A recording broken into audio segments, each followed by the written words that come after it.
નમસ્કાર મિત્રો, સ્વાગત છે અમારી ચેનલ પર। જો તમે અમારી ચેનલ પર નવા હો તો અમારી ચેનલને સબસ્ક્રાઇબ કરો। વિડિયો છેલ્લે સુધી દેખો। જય અંબે। રવિવારે કરો આ કામ અને પછી જુઓ કેવી રીતે થશે બધા કામ। હિન્દુ પરંપરામાં ભગવાન સૂર્ય એક એવા દેવ છે જેની આપણે ભૌતિક સ્વરૂપમાં પૂજા કરીએ છીએ।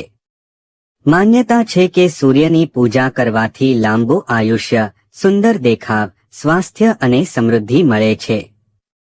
સાથે જ સૂર્યદેવનું વ્રત કરવાથી શરીર સ્વસ્થ બને છે અને અશુભ વસ્તુઓ પણ શુભમાં ફેરવાય છે।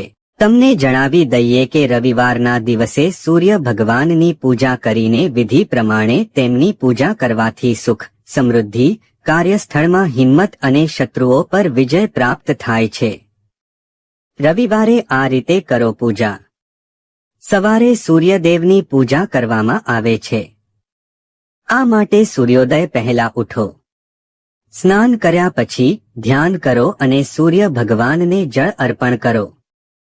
તાંબાના વાસણમાં ચોખા અને લાલ ફૂલ મૂકી સૂર્યદેવને જળ ચઢાવો।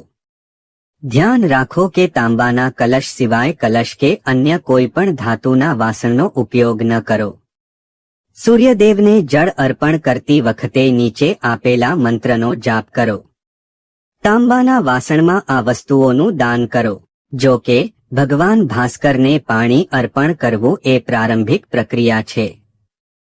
આ પછી તાંબાના વાસણમાં ઘઉં, ગોળ, લાલ કપડું અને લાલ ચંદનનું દાન કરવું શુભ માનવામાં આવે છે। રવિવારે ઘરની બહાર નીકળતા પહેલા તમામ સભ્યોએ પોતાના કપાળ પર ચંદનનું તિલક લગાવવું જોઈએ। આમાં પરિવારના કેટલાક સભ્ય આધુનિકતા અને ફેશનને કારણે તેને ઇન્સ્ટોલ કરવાની ના પાડી શકે છે, જે અશુભનું કારક બની શકે છે। જો કે દરેક વ્યક્તિ પોતાની સંમતિથી રસીકરણ કરાવે તો સારું રહેશે। પીપળના ઝાડ નીચે આ રીતે દીવો પ્રગટાવો। જ્યોતિષ શાસ્ત્ર અનુસાર રવિવારે લોટના ગોળા બનાવી માછલીઓને ખવડાવો। સવારે ગાયની સેવા કરો।